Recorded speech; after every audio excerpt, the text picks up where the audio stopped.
ठीक है। Good evening everyone, good evening. देखिए, आप कौन सा चैप्टर पढ़ रहे थे ये आप सभी को पता है कि हम 9th क्लास के जो नवा चैप्टर है, 9th ही चैप्टर है, उसका नाम है समांतर चतुर्भुजों और त्रिभुजों का क्षेत्रफल। इसके बारे में हम डिस्कस कर रहे थे। अब इसमें हमने कुछ कॉन्सेप्ट तो पढ़ ही लिए थे और कुछ कॉन्सेप्ट अब हम आज की क्लास में पढ़ने वाले हैं। हम बेसिकली चतुर्भुजों के बारे में ही पढ़ रहे थे। बहुत बढ़िया, राम देवी के नाम से जो भी बच्चा है, बिल्कुल सही बात है कि लास्ट क्लास में हमने ट्रेपेजियम यानी कि समलंब चतुर्भुज के बारे में पढ़ा था और इस क्लास में हम उसको पहले रिपीट करेंगे क्योंकि वो कंप्लीट नहीं हुआ था। तो इस क्लास में हम जल्दी से उसको समझेंगे, फिर हम आगे बढ़ेंगे। ठीक है, तो चलिए। अच्छा, आज की क्लास में कुछ नए बच्चों ने ज्वाइन किया है शायद, तो उनको मैं बता दूं, जिन नए बच्चों ने आज पहली क्लास ज्वाइन की है उनको मैं बता दूं कि आपको क्लास में दो तीन चीजें याद रखनी है। पहला ये कि आपको अपने आप को म्यूट रखना है हमेशा। अगर आपका कोई डाउट है तो आप अपने आप को अनम्यूट कर सकते हो। अब आपका क्वेश्चन आएगा कि सर म्यूट और अनम्यूट करते कैसे हैं, तो मैं बता देता हूं। आपको अपने मोबाइल की स्क्रीन कुछ इस तरह की दिख रही होगी, इस तरह की। तो यहाँ जो ये वाला बटन है, ये वाला जो बटन है, उस पर आपको क्लिक करना है तो आप म्यूट हो जाओगे, और जब वापस से उसी पर क्लिक करोगे तो आप अनम्यूट हो जाओगे। ठीक है, तो आप अनम्यूट हो जाओगे।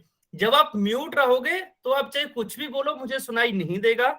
लेकिन जब आप अनम्यूट रहोगे तो आपकी साइड से अगर डिस्टरबेंस भी आ रहा होगा तो भी मुझे सुनाई देगा। ठीक है, तो ये जो बीच का माइक का बटन है वो आपको म्यूट और अनम्यूट करने का है। अगर आपकी साइड से डिस्टरबेंस आ रहा है तो आप इस बटन पर क्लिक कीजिए, माइक वाले पर, आप म्यूट हो जाओगे। हाँ जी, ठीक है। अब दूसरा है कि मैं ना इस क्लास में, अच्छा जो बच्चे पहले से ही हैं उनको तो पता ही है, जिन बच्चों ने आज पहली बार ज्वाइन किया है उनको मैं बता दूं कि इस क्लास में कुछ क्वेश्चंस भी हम सॉल्व करते हैं साथ मिलके। तो सॉल्व कैसे करते हैं, पहले आप लोग कोशिश करते हो उन क्वेश्चंस को सॉल्व करने की। ठीक है, तो आप लोग जब कोशिश करते हो तो कहीं आंसर तो दोगे। अब वो आंसर कैसे दोगे वो सुनेंगे, सभी बच्चे सुनेंगे ध्यान से। आप जैसे ही इन तीन डॉट्स पर क्लिक करोगे, आपको अपने मोबाइल के सीधे हाथ की तरफ सबसे नीचे तीन डॉट्स दिखाई दे रहे होंगे। इन तीन डॉट्स पर जैसे ही आप क्लिक करोगे तो इस तरह का एक बॉक्स खुलेगा। ठीक है, इस तरह का एक बॉक्स खुलेगा। तो उसमें सबसे लास्ट का ऑप्शन आता है एक्टिविटीज का। पहला तो आता है मैसेज करने का, यानी कि अगर आपको कुछ मैसेज में लिख के बताना है कि आपको समझ में आया नहीं आया, आपका कोई डाउट है, तो आप मैसेज में लिख के बता सकते हो। और आपको यदि आंसर करना है तो आपको एक्टिविटीज पर जाना है। उसके बाद यहां आपको जैसे आप एक्टिविटीज पे जाओगे तो इस तरह की एक स्क्रीन दिखेगी और सबसे ऊपर पोल दिख रहा होगा, पोल्स 1 एक्टिव। ठीक है, ये दिखेगा कब, ये तभी दिखेगा जब आपको क्वेश्चन का आंसर करना है, अभी नहीं दिखेगा। ठीक है, इस पे आप जैसे ही जाओगे तो आपको वो क्वेश्चन नंबर यहां दिख जाएगा और उसके 4 ऑप्शंस दिख जाएंगे। जो भी ऑप्शन आपको करेक्ट लगता है उस ऑप्शन पे आप क्लिक करोगे और आपका आंसर सबमिट हो जाएगा। ठीक है, तो ये आपको समझ में आ गया होगा। जिन भी नए बच्चों ने आज पहली क्लास ज्वाइन की है उनको समझ में आ गया होगा कि म्यूट और अनम्यूट कैसे करना है, मैसेज में आंसर या मैसेज में कुछ भी बात आपको कैसे लिखनी है, तीसरा कि किसी भी क्वेश्चन का आंसर आपको कैसे करना है। ये तीन चीजें ही आपको अभी समझनी थी। तो चलिए अब हम पहले लास्ट क्लास का डिस्कस कर लेते हैं। हाँ जी, अच्छा ये जो भी बच्चे यस बोल रहे हैं, अंकित सरोहा के नाम से जो बच्चा है, आपने पहली क्लास ज्वाइन की है क्या? अंकित सरोहा के नाम से जो भी बच्चा है। चलिए, लास्ट क्लास में हमने क्या पढ़ा था, हमने चतुर्भुज यानी कि क्वाड्रिलेटरल के कुछ एलिमेंट्स पढ़े थे, कुछ अवयव पढ़े थे कि चतुर्भुज के शीर्ष क्या होते हैं, चतुर्भुज की भुजा क्या होती है, कोण क्या होते हैं, विकर्ण क्या होते हैं, सम्मुख भुजाएं क्या होती हैं, सम्मुख कोण क्या होते हैं, ये सारी चीजें पढ़ी थी। और उसके बाद हमने चतुर्भुज का कोण योग गुण पढ़ा था, यानी कि angle sum property of a quadrilateral हमने पढ़ा था, जिसमें हमने सीखा था कि चतुर्भुज के सभी कोणों का योग 360 डिग्री होता है। ये हमने सीखा था। अब चलिए, अगर आपने ये सभी कॉन्सेप्ट पढ़े हैं तो जैसा हम हर क्लास में करते आए हैं इस क्लास में भी करेंगे कि पिछली क्लास पर बेस्ड एक क्वेश्चन दिखेगा आपको अपनी स्क्रीन पर, जो कि आप देख सकते हो। इस क्वेश्चन को आपको सॉल्व करना है और आंसर कहां देना है, सभी को पता है कि आंसर पोल सेक्शन में ही देना है।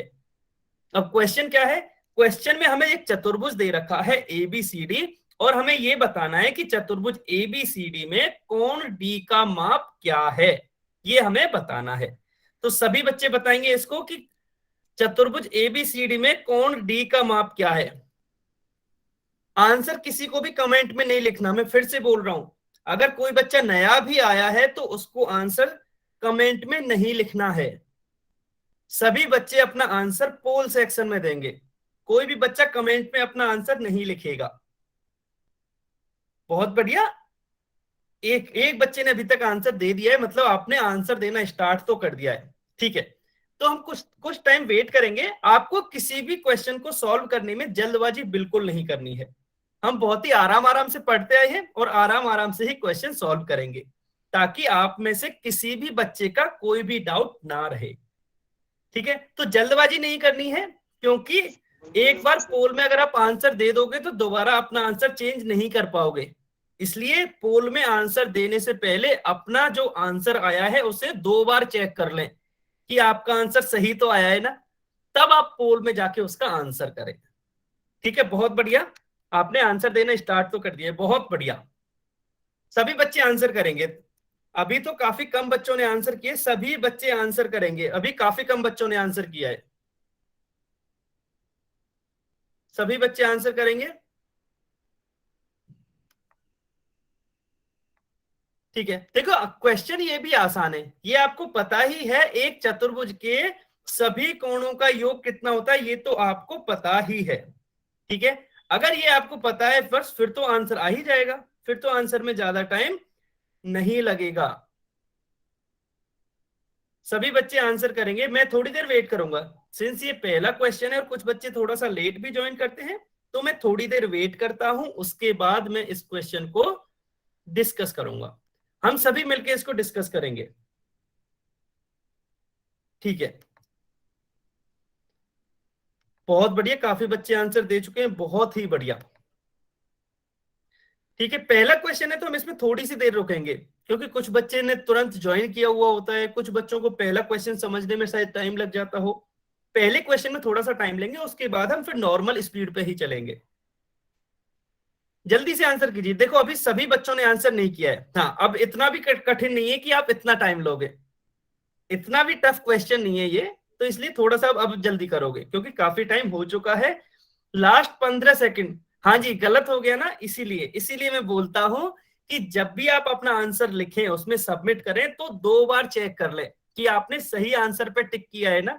अभी वैसे कोई बात नहीं, अगर गलत हो गया है तो कोई बात नहीं, मैं आपको बता दूंगा, फिर आप कमेंट में लिख देना, अभी कमेंट में मत लिखना, मैं अभी बोल दूंगा तब कमेंट में आपको लिखना है। लेकिन आपको यहां से क्या सीख मिलती है कि आपको आंसर ना सोच समझ के देना है। ये सभी बच्चों के लिए है, केवल आपके लिए नहीं है। मीरा गौतम के नाम से जो भी बच्चा, केवल आपके लिए नहीं है, सभी बच्चों पे लागू होता है ये, कि अपना आंसर सोच समझ के दें, ऐसे जल्दबाजी में ना कर दें। 15 सेकंड वेट करते हैं। ठीक है, काफी टाइम हो चुका है, 15 सेकंड वेट करते हैं। अभी भी कुछ बच्चे हैं, 1 या 2 बच्चे हैं जिन्होंने आंसर नहीं दिया है, जल्दी से अपना आंसर करेंगे सभी बच्चे, सभी बच्चे अपना आंसर करेंगे। 15 सेकंड बचे हैं, केवल 15 सेकंड, अब केवल 10 सेकंड और बचे हैं, केवल 10 सेकंड और बचे हैं, सभी बच्चे अपना आंसर करेंगे।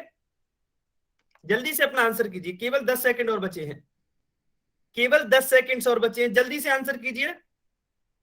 10 सेकंड है आपके पास, केवल last 5 second, 5 seconds are remaining, only 5 seconds. 5, 4, 3, 2, 1, समय समाप्त। चलिए अब हम इस क्वेश्चन को डिस्कस कर लेते हैं। देखिए, हाँ, अभी अगर किसी बच्चे का रह गया हो तो वो अब कमेंट में आंसर कर सकता है। जैसे मीरा गौतम के नाम से जो भी बच्चा, आपका गलत हो गया तो अब आप कमेंट में लिख सकते हो, क्योंकि अभी मैंने पोल बंद कर दिया है। या कोई और बच्चा कमेंट में लिखना चाहता है तो आप भी लिख सकते हो। हाँ, बहुत बढ़िया, चलिए देखते हैं कितना होगा, मुझे भी नहीं पता, मुझे भी निकालना है। ठीक है, अच्छा, अब कमेंट में आपको क्या बताना है, पहले आप ये बता दीजिए कि चतुर्भुज के चारों कोणों का योग कितना होता है, ये बताइए। चतुर्भुज का एक कोण ये है, कोण ए, कोण बी, कोण सी और कोण डी। हमें ये पता है कि चतुर्भुज के चारों कोणों का योग कितना होता है, सभी बच्चे बताएंगे कमेंट में लिख के, सभी बच्चे कमेंट में लिख के बताएंगे, बहुत बढ़िया। चतुर्भुज के चारों कोणों का योग 360 डिग्री होता है, बिल्कुल सही बात है। चतुर्भुज के चारों कोणों का योग 360 डिग्री होता है, बिल्कुल सही बात है। ठीक है, अभी सब वापस अपनी स्क्रीन पर देखेंगे, वापस आ जाओ, अब हमें देखो यहाँ क्या क्या पता है और क्या हमसे पूछा है। यदि आप यहां से देखो तो आपको कोण ए पता है 70 डिग्री है, बहुत बढ़िया। कोण बी पता है 110 डिग्री है, लेकिन यहाँ एक कोण सी नहीं पता एक तो, और कोण डी तो हमसे पूछा ही है। तो हमारा पहला काम क्या है? हमारा पहला काम है कि हमें पहले कोण सी के बारे में पता चल जाए कि कोण सी कितना होगा। ठीक है। अच्छा, अभी आपको सभी बच्चे बताएंगे कि हमने वर्टिकली अपोजिट एंगल्स पढ़े थे, शीर्षाभिमुख कोण पढ़ा था, सबको याद है क्या? शीर्षाभिमुख कोण पढ़े थे, सबको याद है क्या? शीर्षाभिमुख कोण सभी बच्चों को याद है क्या? हाँ जी, धर्मेंद्र के नाम से जो भी बच्चा है आप बार बार हैंड रेज कर रहे हो, आपका कोई डाउट है क्या? धर्मेंद्र के नाम से जो भी बच्चा है, आपका कोई डाउट है क्या? आप हैंड रेज कर रहे हो बार बार, सभी बच्चे बताएंगे। सॉरी, धर्मवीर, धर्मेंद्र नहीं है, धर्मवीर के नाम से जो भी बच्चा, आप हैंड रेज कर रहे हो। हाँ, अगर आपको शीर्षाभिमुख कोण याद है तो फिर तो ये क्वेश्चन बहुत ही आसान हो जाएगा। कैसे? शीर्षाभिमुख कोण हमने ये पढ़ा था कि जहां भी दो रेखाएं आपस में एक दूसरे को कट करती हैं तो वहां जो आमने सामने वाले कोण बनते हैं वो शीर्षाभिमुख कोण कहलाते हैं। और हमने ये भी पढ़ा था कि जो शीर्षाभिमुख कोण होते हैं वो बराबर होते हैं। ठीक है। अच्छा, अगर आपने ये पढ़ा था तो यहां से हमें मुझे ये दिख रहा है कि एक लाइन तो ये है, ठीक है, और दूसरी लाइन ये है। अच्छा, मैंने ये क्यों ली? क्योंकि मुझे शीर्षाभिमुख कोण का यूज करके कोण सी का मान निकालना है। अगर ये है तो मैं यहां से क्लियरली कह सकता हूं कि जो ये कोण सी है, ये वाला कोण, और जो ये 80 डिग्री है, ये दोनों अपोजिट साइड में हैं, एक दूसरे के विपरीत साइड में हैं। इसका मतलब ये दोनों शीर्षाभिमुख कोण हैं। अगर ये शीर्षाभिमुख कोण है तो बराबर भी होंगे। अच्छा, अगर ये बराबर है तो कोण सी का मान 80 डिग्री हो जाएगा। बिल्कुल, शिवानी के नाम से जो भी बच्चा है, आपका आंसर बिल्कुल सही है कि कोण सी 80 डिग्री हो जाएगा।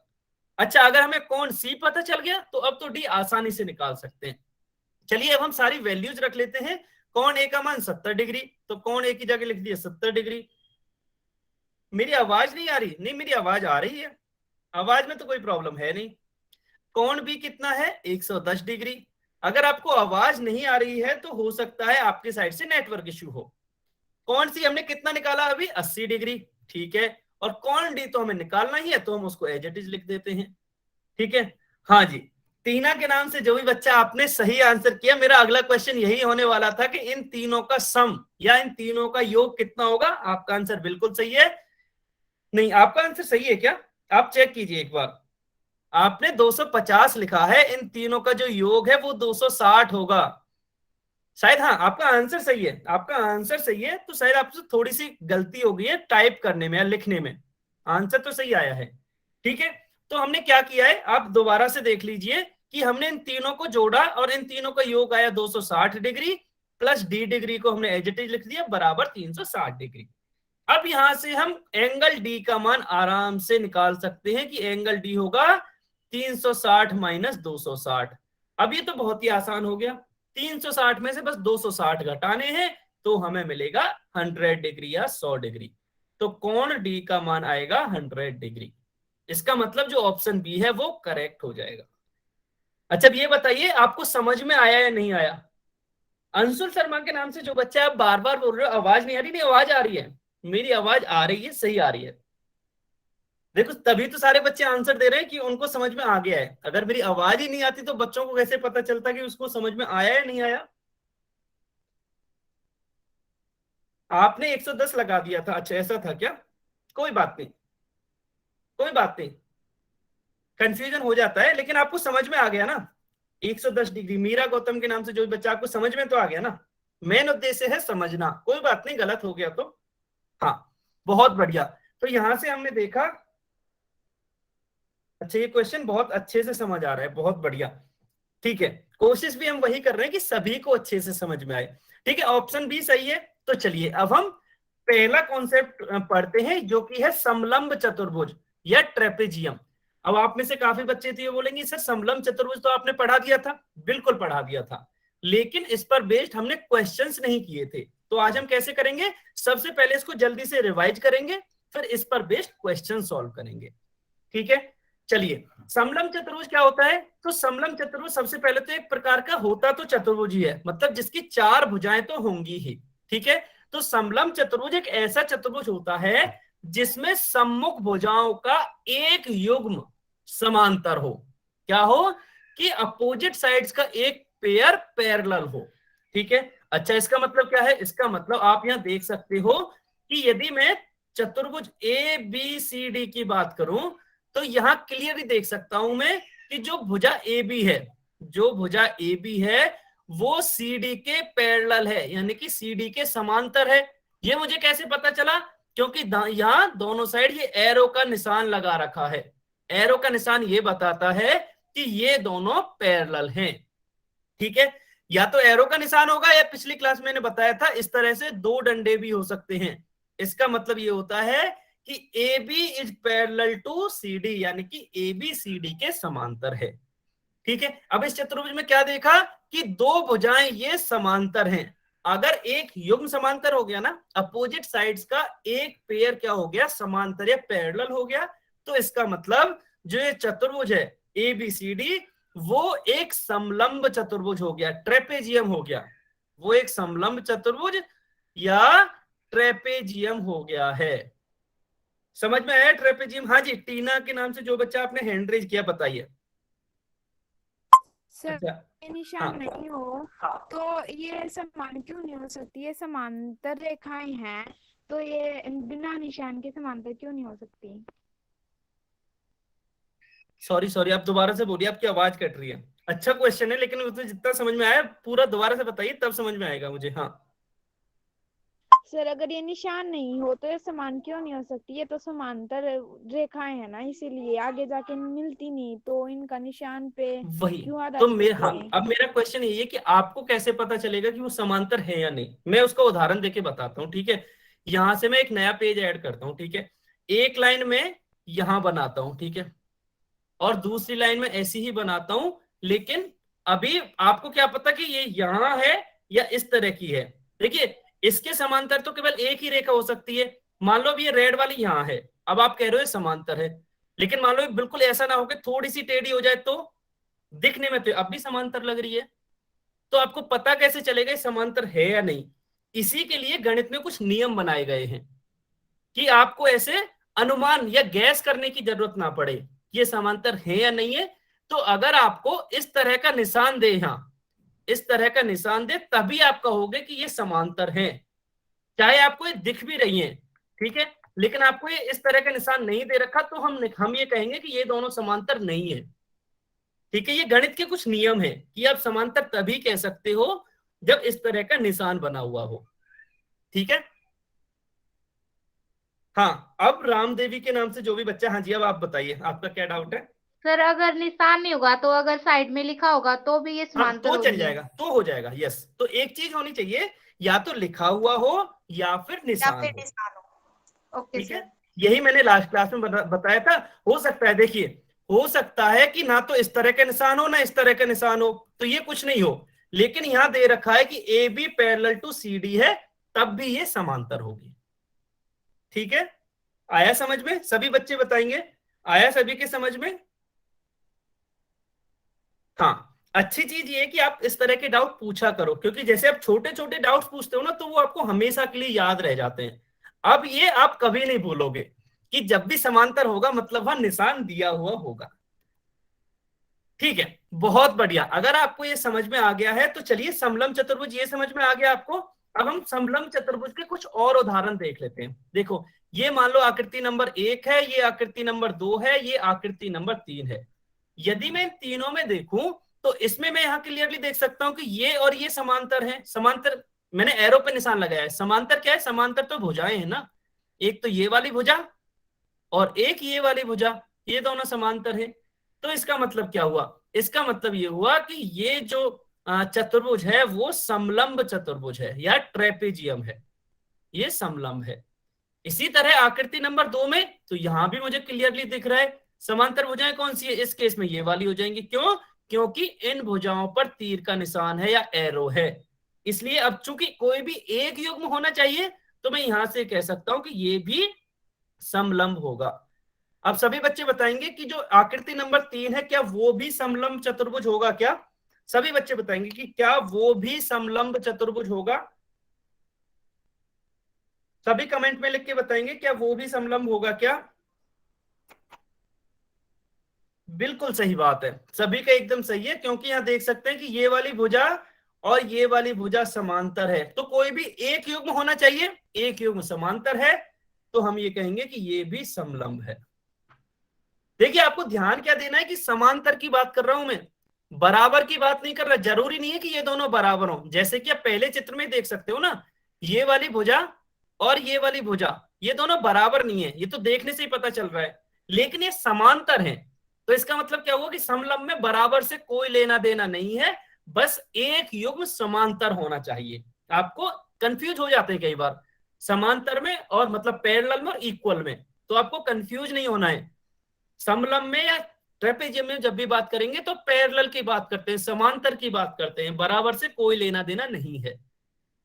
ठीक है, हाँ बहुत बढ़िया। चलिए अब आते हैं हम, अच्छा ये थोड़ा सा अलग आ गया है, अब हम समलंब चतुर्भुज के कुछ गुणों पर आते हैं। देखिए समलंब चतुर्भुज के कुछ गुणों पर आते हैं, ये समांतर नहीं है। हाँ, समलंब चतुर्भुज के कुछ गुण, पहला गुण क्या है कि उसके जो क्रमागत अंतःकोण होते हैं, किसके? समांतर भुजाओं के बीच में बने क्रमागत अंतःकोणों का योग 180 डिग्री होता है। अब ये कैसे होता है पहले आपको ये समझना है, डायरेक्ट याद कुछ नहीं रखना, क्योंकि बहुत ऐसे याद करने लग गए तो बहुत सारी चीज हो जाएंगी। आपको पहले समझना है कि मैं क्या कहना चाह रहा हूं।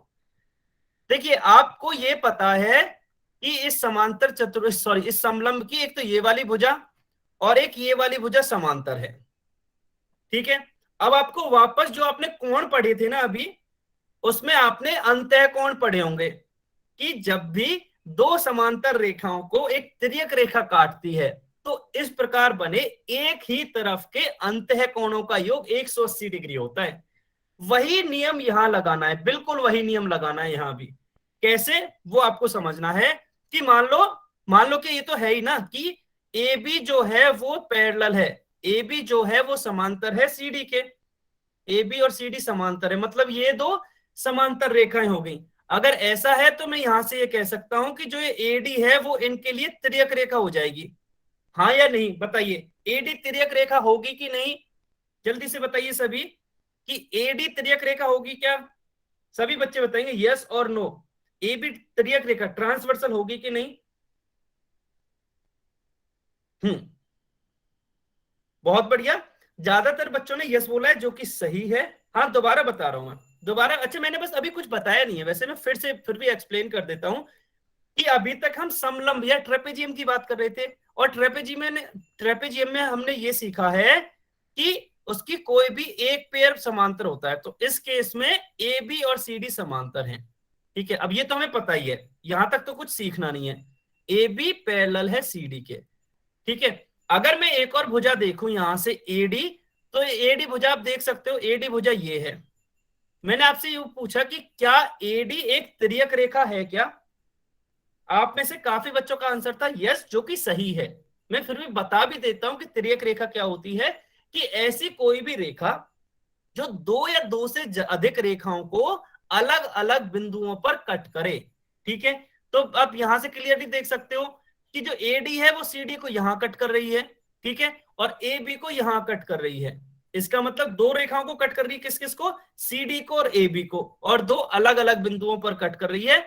इसका मतलब क्या हुआ कि जो एडी है वो तिर्यक रेखा हो जाएगी या ट्रांसवर्सल लाइन हो जाएगी। अगर ये तिर्यक रेखा है तो यहां से हम कह सकते हैं कि तिर्यक रेखा के केस में क्या होता है कि तिर्यक रेखा के एक ही तरफ बने अंतःकोणों का योग 180 डिग्री होता है। अच्छा ऐसा है, तो इसके अंतःकोण की बात करूं तो एक तो ये अंतःकोण हो जाएगा इसका, और एक ये अंतःकोण हो जाएगा, तो इन दोनों का योग 180 हो जाएगा। मतलब कोण ए प्लस कोण डी कितना हो जाएगा? 180 डिग्री हो जाएगा। अच्छा ये हमें क्या याद करने की जरूरत पड़ेगी? बिल्कुल नहीं, क्योंकि हम हमेशा ये समझ जाएंगे कि जैसे ही ये समांतर रेखाएं बनी, जो कि यहाँ रेड कलर से दे रखी है, तो जब समांतर रेखाएं बनेंगी अगर इनको कोई एक तीसरी रेखा काट रही है तो वो तिर्यक रेखा हो जाएगी। वो क्या हो जाएगी? तिर्यक रेखा हो जाएगी। एक मिनट आता हूं मैं आपके डाउट पर, एक मिनट। वो तिर्यक रेखा हो जाएगी। तो इस तरह तिर्यक रेखा के एक ही तरफ बने अंतः कोणों का योग 180 डिग्री होगा। हाँ, अभी दो बच्चों ने हैंड रेज किया, रामदेवी और टीना ने। हाँ, आप बताइए सर क्या डाउट। जो सर सीडी को भी एक त्रियक रेखा काट रही है तो सीबी भी वो सीबी बिल्कुल, भी सर हाँ, अंतः 180 कोण डिग्री होगा अंतः कोण, और इनका योग भी 180 होगा। अगले में वही पॉइंट बताने वाला था वैसे, अगर सर आपको पहले सीबी से भी समझ में आ गया तो बहुत बढ़िया। सर हम्म, सी और बी भी मतलब कि अंतः कोण है। हाँ, सी और बी भी अंतः कोण और इनका योग भी 180 होगा। ओके आ गया सर। ना ये समझ में। हाँ, ये मैं अगला पॉइंट यही बताने वाला था। हाँ टीना, आपने कुछ, आपका क्या डाउट था। सर यही डाउट था। ये यही था क्या, ठीक है। मैं वैसे आगे इसी पे आने वाला था। अभी तो मैंने इस वाली बात की, इस वाली रेखा की बात की है, इसी तरह से इस वाली रेखा की भी बात करूंगा। तो ये आपको आ गया। अच्छा, मैं फिर से सभी बच्चों को भी बता देता हूँ, हो सकता है अभी कुछ बच्चों को नहीं आया हो, तो मैं दोबारा से बताता हूँ इसको। देखो, हमने यहां से ये तो पता कर लिया था कि जो सी डी और ए बी है वो समांतर रेखाएं हैं। सी डी और ए बी क्या है, समांतर रेखाएं।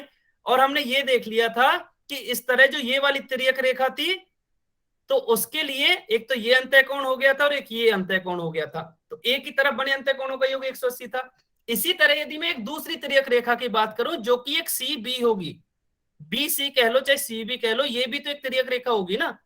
सॉरी, ये थोड़ा सा अलग बन गया, हाँ, क्योंकि ये सी डी को यहां काट रही है और ए बी को यहां काट रही है, दो अलग अलग बिंदुओं पर काट रही है। तो इस तरह अंतःकोण कौन से हो जाएंगे इसके लिए, एक तो ये हो जाएगा, एक ये हो जाएगा। इसका मतलब angle B plus angle C बराबर हो जाएगा 180 डिग्री। अच्छा, ये 180 कब होता है, 180 केवल तब होता है जब ये दोनों समांतर हों। अगर ये समांतर नहीं होंगी तो केवल ये अंतःकोण होंगे, इनका योग कितना होगा हमें नहीं पता। अगर ये समांतर है, क्योंकि समलंब में तो समांतर होते ही है ना, तो इसलिए समलंब में ये कोण 180 डिग्री के भी होते हैं। आया समझ में सभी के, सभी बच्चे बताएंगे कमेंट में लिख के, आया समझ में, सभी के समझ में आया क्या, सभी के समझ में आया, सभी बच्चे बताएंगे। अच्छा, अभी ना सुनो, बहुत बढ़िया, अगर आपके समझ में आ गया है तो बहुत ही बढ़िया। अभी मैं ये बता देता हूं आपको, देखो डाउट कहां आ रहा होगा, आपको डाउट कहां आ रहा होगा मैं वो बता देता हूं। अच्छा, अब आप ये बताइए, मैं आपको डाउट बताता हूं कि डाउट कैसे आएगा आपका। आप ये बताइए कि कोण ए और कोण बी का सम कितना होगा। कोण ए और कोण बी का सम आप क्या बता सकते हो क्या, अगर बता सकते हो तो यस लिख के और उसका वो बता देना कितना होगा, और अगर नहीं बता सकते तो केवल एन लिख देना। बता सकते हो तो यस लिखो और उसके साथ उसकी वैल्यू भी लिख दो कि कितना होगा, और अगर नहीं बता सकते तो केवल एन लिख दो। ए और बी का सम पूछा है, हाँ, अब आएगा, बहुत बढ़िया, अब मिला जुला आंसर आ रहा है। इसलिए इसलिए मैंने अभी पूछ लिया ताकि आपको एग्जाम में जाके कोई भी कंफ्यूजन ना हो। बहुत बढ़िया। तो ठीक है, अभी कोई आंसर नहीं करेगा, लगभग सभी बच्चों ने कर दिया, केवल दो बच्चों, रामदेवी और पूजा सैनी, इन दो बच्चों का आंसर सही है कि ये 180 डिग्री नहीं होगा। अब वो क्यों नहीं होगा सभी को सुनना है, ठीक है, सभी बच्चे ध्यान रखेंगे। देखिए, ए और बी अंतःकोण कब होंगे, मैं आपको फिर से बता देता हूं, ए और बी अंतःकोण कब होंगे, जबकि एक तो ये वाली रेखा हो और एक ये वाली रेखा हो, सॉरी, और एक ये वाली रेखा हो, और इनको तिर्यक रेखा कौन सी काटे, ये ए बी, ठीक है, तभी अंतःकोण होंगे। अच्छा, अगर ये अंतःकोण है तो इनका योग 180 कैसे हो जाएगा, क्योंकि ये दोनों समांतर थोड़ी हैं। अगर ये दोनों समांतर होती तो 180 होता। ध्यान ध्यान समझो, आप ध्यान से समझो कि अगर ये रेखा और ये रेखा समांतर होती तो इन दोनों का एंगल ए और एंगल बी का सम 180 होता। अभी तो ये दोनों समांतर हैं ही नहीं ना। देखो, मैं दोबारा से समझाता हूं, आपने कहां कंफ्यूज हो रहे हैं, मैं वो पूरा समझाता हूं। इसीलिए मैंने ये क्वेश्चन पूछा था, मुझे पता था कुछ बच्चे कंफ्यूज होंगे, मैं दोबारा से समझाता हूं। देखिए, जब हमने पता है कि समलंब है तो इसमें ए बी और सी डी समांतर हैं, ठीक है, ए बी और सी डी ये समांतर है ना, तब जो तिर्यक रेखा इनको काट रही है तो जो ये अंदर वाले कोण है इनका सम 180 है। क्यों, क्योंकि जो ये तिर्यक रेखा है एडी, ये समांतर रेखाओं को कट कर रही है। लेकिन जो मैंने अभी आपसे डाउट पूछा उसका क्या था, उसमें मैंने आपसे पूछा कि अगर दो रेखाएं ये वाली हो जाएं, कौन कौन सी, कि एक तो ये वाली रेखा हो जाए और एक ये वाली रेखा हो जाए, ठीक है, और इनके लिए तिर्यक रेखा कौन सी होगी, तिर्यक रेखा ये होगी ए बी। तो इस केस में अभी जो ये तिर्यक रेखा है ना ए बी, वो समांतर रेखाओं को कट नहीं कर रही है। तिर्यक रेखा तो है बिल्कुल, क्योंकि ये एक को यहां इस बिंदु पर कट कर रही है और एक को इस बिंदु पर, लेकिन ये समांतर रेखाओं को कट नहीं कर रही है। अगर समांतर रेखाओं को कट नहीं कर रही है तो इसका मतलब ये हुआ कि जो ये ए और बी है इनका सम 180 डिग्री नहीं होगा। समझ में आया सभी के? अब सब बताएंगे समझ में आया कि 180 डिग्री कब होता है, जब समांतर रेखाओं को कट करे कोई भी तिर्यक रेखा, तब इस प्रकार बने अंत एक ही तरफ बने अंतःकोणों का योग 180 होता है। ठीक है, अब सिंपल सा मतलब क्या समझना है, अब सिंपल सा क्या समझना है, अब ये तो ट्रेपेजियम की बात कर रहे हैं ना, ये तो मैंने समझाया कि कैसे होता है। अब आपको सिंपल सा क्या याद रखना है कि जो भी समांतर वो है ना साइड्स, समांतर भुजाओं के बीच में जो क्रमागत कोण बनते हैं, जैसे इन दोनों के बीच में एक ये और ये क्रमागत है, तो ए और डी इनका सम 180 हो गया। इसी तरह से ये और ये क्रमागत है, तो इन दोनों का सम 180 डिग्री हो गया। यही मैं समझाना चाह रहा था। अगर ये आपके समझ में आ गया तो चलिए अब हम क्वेश्चन करते हैं, क्योंकि बहुत टाइम से समझा रहा हूं। अब आपको देखते हैं कि कितना समझ में आया है। क्वेश्चन आपको अपनी स्क्रीन पर, ये तो बहुत ही आसान सा क्वेश्चन है। पहले आसान से स्टार्ट करते हैं। सभी बच्चों को पोल में आंसर करना है। क्वेश्चन नंबर 8 का आंसर पोल में करना है। ये तो बहुत ही आसान सा क्वेश्चन हो गया। क्वेश्चन क्या है कि आपको बस ये बताना है कि इनमें से समलंब चतुर्भुज कौन सा है, ट्रेपेजियम कौन सा है। ये तो आसान है। ठीक है, इसमें तो ज्यादा टाइम नहीं लगना चाहिए और इसमें ना गलत भी नहीं होना चाहिए। सभी को सोच समझ के आंसर करना है, इसमें गलत नहीं होना चाहिए। इससे आसान सवाल नहीं हो सकता ट्रेपेजियम के ऊपर या समलंब चतुर्भुज के ऊपर, इससे आसान सवाल नहीं हो सकता। बहुत बढ़िया, काफी बच्चे आंसर दे चुके हैं और अभी तक जितने ने भी आंसर किया ना सभी का आंसर सही है। एक बच्चे ने फिर से गलत कर दिया। चलिए देखते हैं, आप सभी पहले आंसर कीजिए, तब हम डिस्कस करेंगे कि इसका करेक्ट आंसर क्या है। कमेंट में कोई नहीं लिखेगा, ना ही बोल के बताएगा। कमेंट में आपको ना हमेशा अपने डाउट्स लिखने होते हैं, या आप अपने आप को अगर अनम्यूट भी कर रहे हो तो डाउट्स पूछ लो अपने, जो भी डाउट्स हैं जल्दी से बताइए। अच्छा, इसमें 10 सेकंड रुकते हैं क्योंकि बहुत ही आसान है ना, 10 सेकंड रुकते हैं बस। अभी सभी बच्चों ने आंसर नहीं किया है। 10 सेकंड रुकेंगे, केवल 10 सेकंड। आपको समलंब चतुर्भुज ही तो बताना है। तो ये तो बहुत ही आसान है, क्लियर दिख रहा है, मुझे तो दिख रहा है, पता नहीं आपको दिख रहा है कि नहीं दिख रहा। मुझे तो सामने ही दिख रहा है कि समलंब चतुर्भुज कौन सा है। लास्ट 5 सेकंड और बचे आपके पास। 5 4 3 2 1, समय समाप्त। ठीक है, चलिए अब हम इसको डिस्कस कर लेते हैं। हालांकि काफी बच्चों ने आंसर दिया, ज्यादातर का आंसर सही है। देखिए, समलंब चतुर्भुज में क्या था कि एक युग्म समांतर होना चाहिए अपोजिट साइड्स का, या सम्मुख भुजाओं का एक युग्म समांतर होना चाहिए। देखो इसमें तो कहीं समांतर दे ही नहीं रखा। फिर से आपने किसी एक बच्चे ने डाउट पूछा था ना कि अगर सर एरो नहीं दे के रखेंगे तो हम समांतर नहीं मानेंगे। कि देखो ऑप्शन ए में दिख गया ना, इसमें एरो नहीं, हमें दिख रहा है, लग रहा है कि ये समांतर हो सकते हैं ये दोनों, लेकिन एरो नहीं दे के रखा। हमें एरो दे के नहीं रखा, तो इसका मतलब ये समांतर नहीं है। अगर ये समांतर नहीं है तो ये समलंब चतुर्भुज भी नहीं होगा। ठीक है, यही कहीं समझ में आ गया। अच्छा, बी तो चतुर्भुज ही नहीं है। अगर किसी बच्चे ने आंसर बी किया, एक बच्चे ने किया, पता नहीं वो गलती से हुआ है कैसे, बी तो इसमें चतुर्भुज ही नहीं है। क्यों नहीं है? क्योंकि इसकी एक भुजा तो ये हो गई एक, दूसरी भुजा ये हो गई 2, तीसरी भुजा ये हो गई 3, चौथी भुजा ये, और पांचवी भुजा ये। तो इसमें तो भुजा ही 5 हो गई, और चतुर्भुज में तो 4 ही भुजा होती हैं। तो ये तो चतुर्भुज ही नहीं है। समलंब की तो बाद में बात आएगी, तो बी तो है ही नहीं, हो ही नहीं सकता। इसी तरह से सी, हाँ सी तो मुझे दिख भी रहा है। कैसे दिखा? जैसे मैंने एक युग्म समांतर देखा कि ये समांतर है, मुझे तुरंत दिमाग में आना चाहिए कि एक युग्म समांतर है चतुर्भुज का, तो ये समलंब होगा। बात खत्म। अगर ऐसा है तो ऑप्शन सी सही हो जाएगा। इसी तरह से ऑप्शन डी में भी 5 भुजाएं हैं टोटल, तो डी भी सही नहीं होगा क्योंकि ये भी चतुर्भुज नहीं है। ठीक है, ये तो बहुत ही आसान था। अब आते हैं असली क्वेश्चन पर। हाँ, आंसर सी है, बिल्कुल आंसर सी है। Question number 9। अब इसका आंसर देना है सभी को। हाँ, अब मैंने एग्जाम्पल भी दिया था, बिल्कुल सही बात है, मैंने एग्जाम्पल भी दिया था, इसीलिए ना गलत नहीं करना था। फिर भी एक बच्चे ने गलत कर दिया, कोई बात नहीं। क्वेश्चन नंबर 9 आ चुका है और पोल में जाके आंसर देना है सभी को।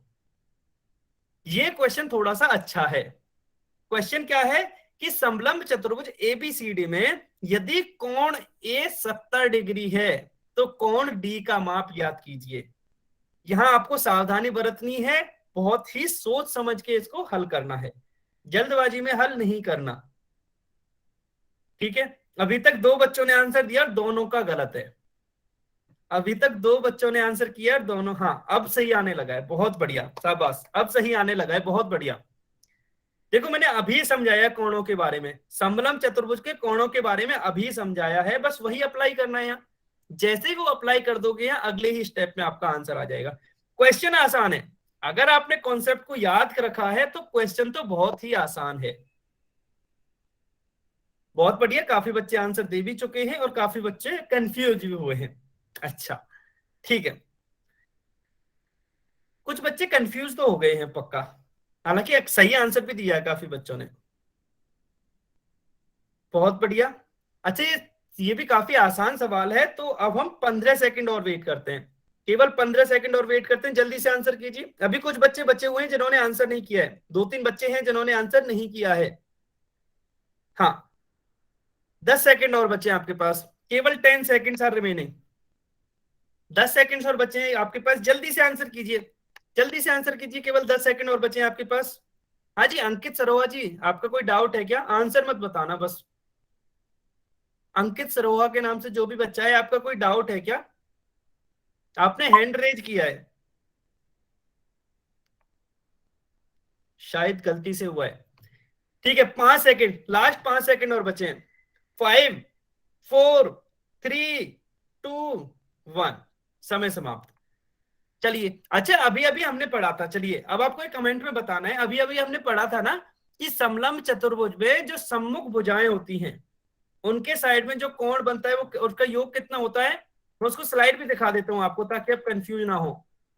ये स्लाइड थी, इसमें क्या था कि समांतर भुजाओं के बीच बने क्रमागत अंतः कोणों का योग कितना होता है। सभी बच्चे बताएंगे, समांतर भुजाओं के जो क्रमागत कोण हैं उनका योग 180 डिग्री होता है। बिल्कुल सही बात है। इसका मतलब क्या हुआ, देखिए इसका मतलब क्या हुआ कि ये दोनों समांतर भुजाएं हैं, एक तो ये हो गई और एक ये हो गई, ये तो हमें क्लियरली दिख रहा है। इसका मतलब ये हुआ कि इसके एक ही तरफ इसके क्रमागत कौन कौन कौन से हैं। देखिए समांतर भुजाएं ये है, तो एक तो ये हो गया और एक ये हो गया। अब आप में से सुनो, काफी बच्चों को ना ये भी डाउट हो सकता है कि सर ये और ये भी तो क्रमागत है। नहीं, ये तो एक ही भुजा पर है ना, हम समांतर भुजाओं की बात कर रहे हैं, ये दोनों कोण तो एक ही भुजा पर बन रहे हैं। हम समांतर भुजा की बात कर रहे हैं कि एक कोण इस भुजा पर बने और एक कोण इस भुजा पर बने, और वो क्रमागत होने चाहिए, मतलब एक के बाद एक होना चाहिए। ठीक है, तो इसका मतलब क्या हुआ, इसका मतलब ये हुआ कि एंगल डी और एंगल ए, इनका सम 180 होगा। Angle A plus angle D कितना होगा, इनका योग 180 होगा। इसी तरह दूसरी साइड वाले भी, एंगल सी और एंगल बी, इनका सम भी 180 डिग्री होगा। एंगल सी आएगा इधर, angle C plus angle B, इनका सम भी 180 डिग्री होगा। ठीक है, अब हमसे पूछा क्या है वो देखते हैं। हमें कोण ए दे रखा है, मतलब इस केस में हमें ये दे रखा है 70 डिग्री, और हमसे क्या डी पूछा है, तो डी तो मैं यहां से बता ही सकता हूं ना, 70 डिग्री प्लस एंगल डी बराबर 180 डिग्री। तो यहां से तो एंगल डी आराम से निकल जाएगा, कैसे, 180 माइनस 70 कितना आएगा, 180 माइनस 70। सभी बच्चे कमेंट बताएंगे। अच्छा रमेश दहिया के नाम से जो भी बच्चा, उन्होंने आंसर कर भी दिया, बहुत ही बढ़िया, कि 110 डिग्री आएगा। बिल्कुल सही बात है, तो ऑप्शन सी हमारा करेक्ट हो जाएगा। ऑप्शन सी क्या हमारा करेक्ट हो जाएगा। ठीक है, हाँ जी। अच्छा ऑप्शन सी सही होगा ना इस केस में, ऑप्शन बी सही नहीं होगा, ये यहां गलत दे रखा है, ऑप्शन सी सही होगा। ठीक है, ऑप्शन सी सही होगा, 110 डिग्री। ठीक है, चलिए अब हम अगले क्वेश्चन पर चलते हैं। अगला क्वेश्चन के लिए सभी बच्चे तैयार रहेंगे। अगला क्वेश्चन अब आपको अपनी स्क्रीन पर दिख रहा होगा। अच्छा ये थोड़ा सा इंटरेस्टिंग क्वेश्चन है, क्वेश्चन नंबर 10। क्वेश्चन नंबर 10 ये थोड़ा सा इंटरेस्टिंग है, सभी बच्चे इसका आंसर करेंगे। क्वेश्चन क्या है कि चतुर्भुज PQRS में कोण क्यू 75 डिग्री है। अब कोण क्यू ढूंढो, वो कौन सा है, वो 75 डिग्री है। तब हमें कोण Y निकालना है। देखो अगर आपको पहले के कॉन्सेप्ट याद होंगे ना, तो ये तो बहुत ही सरल क्वेश्चन है, इसका तो एक ही स्टेप में आंसर आ जाएगा। लेकिन आप अगर अभी अभी वाले कॉन्सेप्ट लगाओगे तो भी आंसर आ जाएगा, लेकिन तब 2 स्टेप में आएगा। अब आप देख लो, अगर आपको पहले का कॉन्सेप्ट याद है तो ये एक ही उसमें एक ही स्टेप पे आंसर आ जाएगा। अब आप कोई सा भी कॉन्सेप्ट लगा सकते हो इसमें, जो आपको सरल लगे वो कॉन्सेप्ट लगाइए, लेकिन एक ही बार में ना आंसर सही देने की कोशिश करना, एक ही बार में आंसर सही देने की कोशिश करना। चलिए सॉल्व कीजिए। क्वेश्चन आपको पता है कि चतुर्भुज पी क्यू आर एस में यदि कोण क्यू बराबर 75 डिग्री है, अगर कोण क्यू 75 है तो कोण वाई बताना है कि कोण वाई कितना होगा, कोण वाई कितना होगा ये बताना है आपको। सभी बच्चे आंसर करेंगे। अगर किसी का कोई डाउट है तो आप कमेंट में लिख सकते हो, अगर आपका कोई डाउट है तो आप कमेंट में लिख सकते हो। हाँ इस क्वेश्चन में आप समय ले रहे हो, मतलब हाँ समय लगेगा भी इस क्वेश्चन में थोड़ा सा, तो इसमें मिला जुला आंसर आ रहा है। चलिए देखते हैं कि क्या आंसर होगा।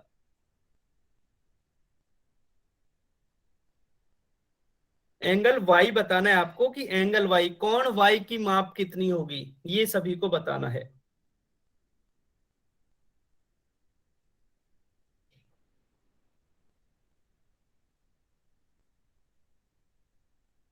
अच्छा ये समझ में आया तो अच्छी बात है, फिर तो आपका आंसर भी सही होगा।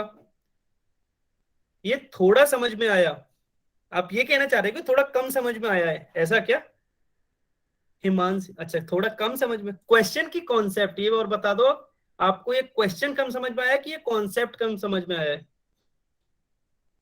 समझ नहीं आया? क्वेश्चन समझ में नहीं आया क्या रामदेवी? क्वेश्चन समझ में नहीं आया?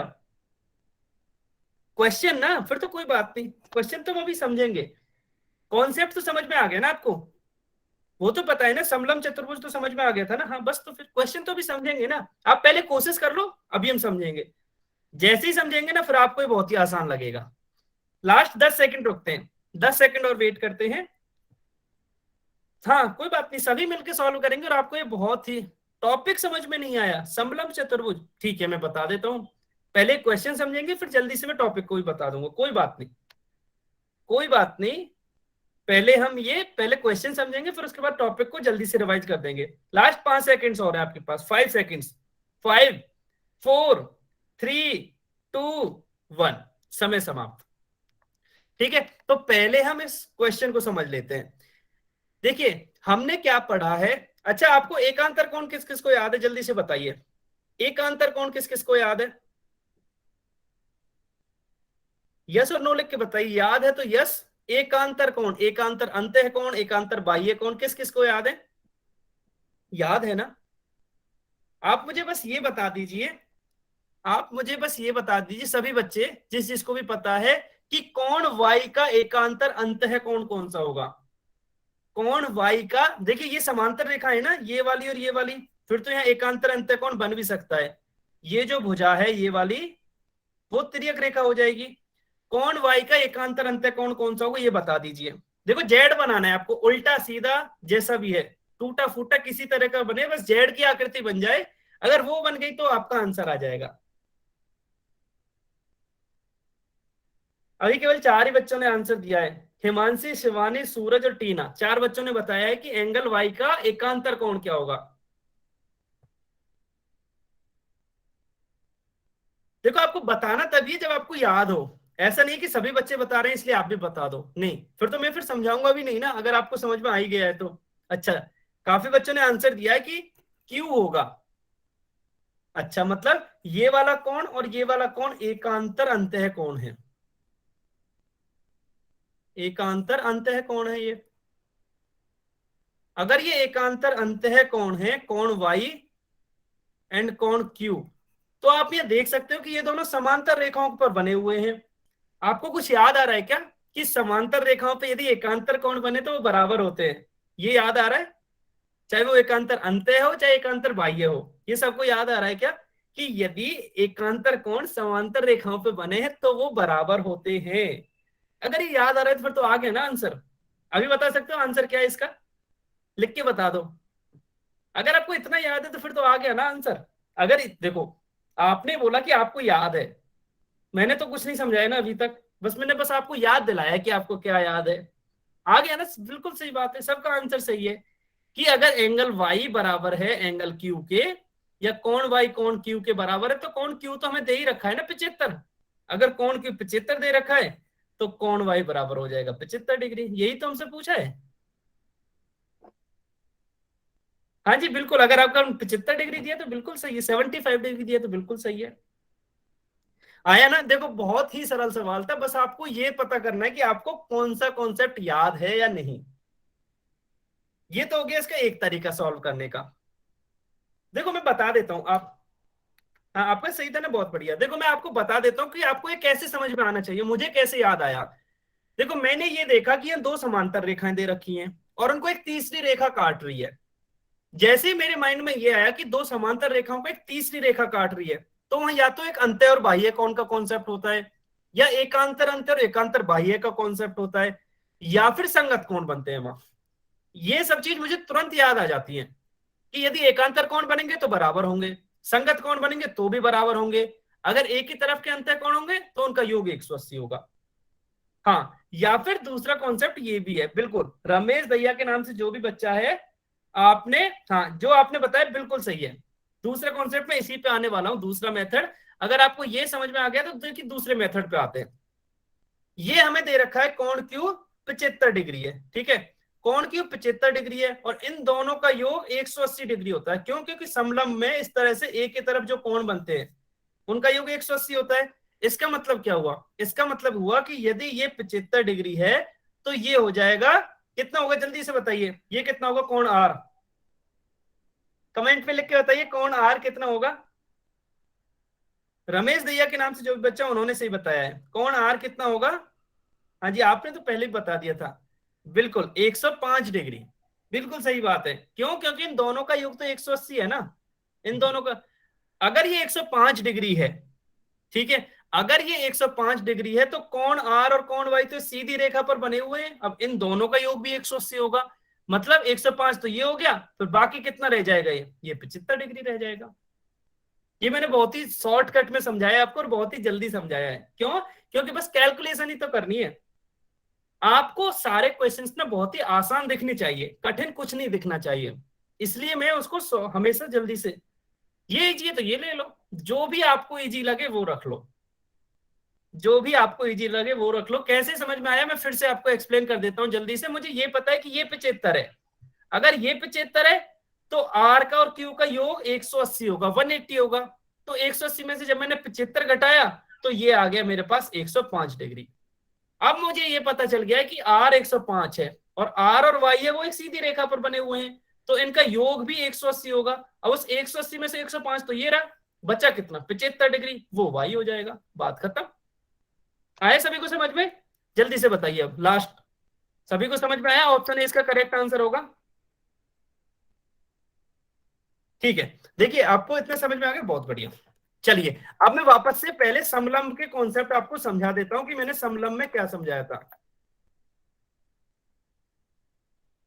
ये तो आपको समझ में आ गया। अच्छा, दो तीन बच्चों ने बोला था, पहले आप ये बताइए, जिन भी बच्चों ने बोला था ना दोबारा समझा दो, वो पहले ये बताइए, ये आपको समझ में आया कि समलंब चतुर्भुज होता क्या है? कि जिसका एक युग्म समांतर हो, या जो अपोजिट साइड का, सॉरी अपोजिट साइड का एक कोई भी युग्म या एक पेयर समांतर हो। यहां तक तो समझ में आया। तो अगर आपको कुछ कंफ्यूजन है ना, कहां होगा कि जो 180 वाला वो है, जो सम 180 होता है वो कैसे होता है, वही कंफ्यूजन होगा फिर आपको। कौन का है ना, हाँ कौन में कंफ्यूजन है ना, ठीक है कोई बात नहीं, वो हम समझ लेते हैं। यहां तक आ गए ना, अब हम कौन का समझते हैं मैं क्या कहना चाह रहा हूं। देखिए इसमें मुझे ये पता है कि दो भुजाएं समांतर हैं, क्योंकि एक पेयर तो समांतर होना चाहिए ना, अदरवाइज तो फिर ये समलंब होगा ही नहीं। एक तो ये समांतर होगी, अब मैं इसको बड़ी क्यों बना रहा हूं, ताकि ये थोड़ा सा और अच्छी तरह से आपको समझ में आ जाएगा। और एक ये समांतर हो गई, ठीक है, मैं बस थोड़ी बड़ी ऐसे ही बना रहा हूं, आपको बनाने की जरूरत नहीं, बस आपको समझाने के लिए बना रहा हूं। अब मुझे ये पता है कि ये समांतर भी हैं, ये कैसी हैं? समांतर भी हैं ये दोनों। अच्छा, अभी के लिए भूल जाओ कि ये वाली रेखा है ही नहीं, ठीक है, ये बिल्कुल भूल जाओ अभी के लिए। अभी बस मैं आपसे ये पूछूं कि जो सीबी है उसको भी मैं एक बड़ी लाइन बना देता हूं, सीबी को भी मैंने एक बड़ी लाइन बना दिया है। अब आपको क्या ये दिख रहा है कि तिर्यक रेखा कौन सी है, बता सकते हैं? ठीक है, वही बच्चे बताएंगे जिनको कंफ्यूजन है कि इसमें तिर्यक रेखा कौन सी है, इस पूरे चित्र में तिर्यक रेखा कौन सी है। इसमें यस और नो नहीं बताना था, आपको तिर्यक रेखा बतानी थी कि तिर्यक रेखा कौन सी है। बिल्कुल सही बात है, तिर्यक रेखा कौन सी हो गई, तिर्यक रेखा हो गई बीसी। बिल्कुल सही बात है कि बीसी जो है वो तिर्यक रेखा हो गई। ठीक है, अगर ये तिर्यक रेखा है तो क्या, और इसमें अंतः कोण बता सकते हो इस वाले पूरे में। अब इस लाइन को भूल जाइए, ये है कोण ए, ये कोण बी, चार कोण है। देखो यहाँ अंत है, आपने अभी दो ही बताए, अंतः कोण चार है यहाँ, कोण सी और कोण डी, ये चारों ही तो अंतः कोण होंगे। क्यों? क्योंकि तिर्यक रेखा जिन भी दो रेखाओं को काटती है उनके बीच में जितने भी कोण बनेंगे सब अंतः कोण होंगे। ठीक है, ये अगर अंतः कोण है, हाँ ठीक है, ये अंतः कोण है, तो इस तिर्यक रेखा के एक ही तरफ बने अंतः कोणों का योग 180 डिग्री होता है। ये तो हम पढ़ भी चुके हैं, तिर्यक रेखा के एक ही तरफ बने अंतः कोणों का योग 180 होता है। कब होता है? जबकि वो दो समांतर रेखाओं को कट करे। तो ये दोनों समांतर को ही कट कर रही है ये। ठीक है, ये तो हमें यहां से पता है कि ये समांतर रेखाओं को ही कट कर रही है। अगर ऐसा है तो एक ही तरफ बने अंतः कोण कौन से? एक तो कोण सी और कोण डी, मतलब कोण सी और डी का योग 180 होगा। हाँ आ गया ना अभी, कोण सी और डी का योग 180 होगा। इसी तरह जब मैं ये वाली, अब मैंने पहले ये हटा दी थी ना, अब हटाई क्यों थी? क्योंकि अब मैं बनाऊंगा इसको, अब मैं इसको एक रेखा वो बना देता हूं, यहां से एक तिर्यक रेखा इस तरह की। तो इस तिर्यक रेखा के लिए देखेंगे तो ए और बी का योग 180 हो जाएगा, तो ए और बी का योग 180 हो जाएगा। ठीक है, हाँ तो बस इतना ही था, अब समझ में आ गया ना। अभी आपको करना क्या है मैं बता देता हूँ। अभी आप जब होमवर्क करोगे, होमवर्क वैसे मैं अभी कुछ दे नहीं रहा, आपके होमवर्क में यही है कि जो आज पढ़ाया है उसे आप रिवाइज कीजिए। ठीक है, अब रिवाइज कैसे करोगे? आप वापस से समलंब चतुर्भुज बनाओगे अपनी कॉपी में, बिना कुछ देके समलंब चतुर्भुज बनाया, और आप कोशिश करो कि कौन कौन से कोणों का योग 180 डिग्री होगा ये निकालने की कोशिश करो। जब आप खुद से कोशिश करोगे तो पक्का आपको बिल्कुल क्लियर हो जाएगा वो। ठीक है, हाँ तो समय भी हो गया, 3-4 मिनट बचे हैं अभी। अब 3-4 मिनट में नया कॉन्सेप्ट तो हो नहीं पाएगा, तो बस क्लास यही खत्म करते हैं। अगर आपका कोई डाउट हो तो आप अपना डाउट पूछ सकते हो, आपका कोई डाउट हो तो आप अपना डाउट पूछ सकते हो, अदरवाइज हाँ क्लास बस यहीं तक थी। Bye bye bye. डाउट हो तो पूछ लेना, और जिसको अभी, हाँ जिसको अभी कुछ कंफ्यूजन था ना, वो आप होमवर्क यही है कि आप अपनी कॉपी में समलंब चतुर्भुज बनाइए, और उसका प्रॉपर्टी जो मैंने पढ़ाई थी कि कौन कौन से कोणों का योग 180 होगा वो निकालने की कोशिश कीजिए। अगर फिर भी कंफ्यूजन है तो अगली क्लास में हम डिस्कस करेंगे। ठीक है, bye bye bye everyone, bye bye bye bye bye everyone, bye bye. Homework अगली क्लास में मिलेगा सभी को। Bye bye bye everyone, bye bye bye.